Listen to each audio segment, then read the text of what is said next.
बिस्मिल्लाहिर्रहमानिर्रहीम। Good evening and welcome voice of Pakistan, welcome rose television network Islamabad.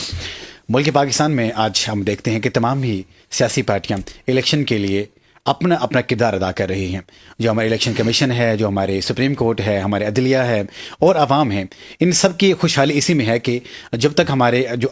इंतखाबात का जो अमल ये ट्रांसपेरेंटली नहीं तय पाएगा तो उस वक्त के बाद हम ये देखते हैं कि जो भी गवर्नमेंट यहाँ पे आएगी वो आवाम की नुमाइंदा गवर्नमेंट होगी।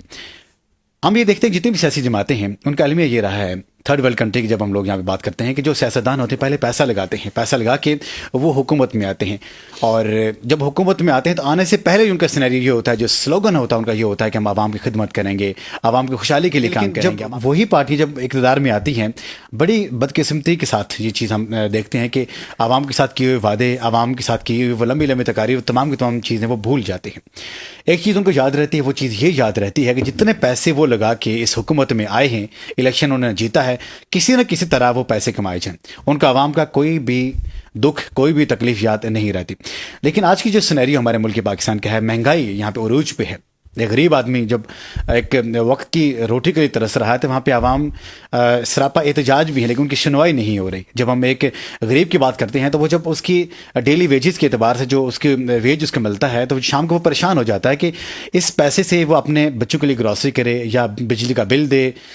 या अपने बच्चों की एजुकेशन करें। लेकिन दुख की बात ये होती है कि हमारे आवाम तो ये समझते हैं कि उनको वो तकलीफ में है, लेकिन हमारे हुक्मरानों को इस चीज़ का कोई इदराक नहीं होता। वो एक दफ़ा फिर एक नए अंदाज से, एक नया रूपधारी आवाम की तरफ बढ़ रहे होते हैं। और मैं ये समझता हूँ कि अगर इंसान का मौका दिया जाए, चाहे एक मौका दिया जाए, दूसरा मौका दिया जाए, तीसरा मौका दिया जाए, लेकिन दुख की बात है कि पाँच पाँच बारियां लेने के बावजूद हमें इतना भी एहसास नहीं होता कि जब हम आवाम के पास जाते हैं और अब हमें हमारे इंतखाब करें, हमें वोट दें, लेकिन वहाँ पे तब हमें इस चीज़ का एहसास नहीं होता कि इससे पहले जो अदवार हमने गुजारे हैं वो भी तो आवाम ने ही हमें चुना था, लेकिन हमने क्या किया, आवाम भी भूली बिसरी और वो उन्हीं लोगों का बार बार इंतखाब करती है कि जनाब कि ये हमारी तकदीर बदल के रख देंगे। मैं ये समझता हूँ कि जब नज़रिए के ऊपर किसी चीज़ को अख़ज़ किया जाता है, किसी चीज़ का इंतखाब किया जाता है, तो फिर उस नज़रिए को पाया तकमील तक पहुँचाने के लिए उस हुकूमत की, उस जमात की ज़िम्मेदारी होती है। लेकिन बदकिस्मती से आवाम में शऊर तो है, लेकिन डे एंड के ऊपर जाके आवाम भी अपना वो शऊर खो देती है। फिर वही सब्ज़ बाग रंगीनी में आ जाती है, उनकी बातें सुन लेती है और इसका खमियाजा आगे 5 साल फिर भुगतती रहती है कि हमसे गलती होगी।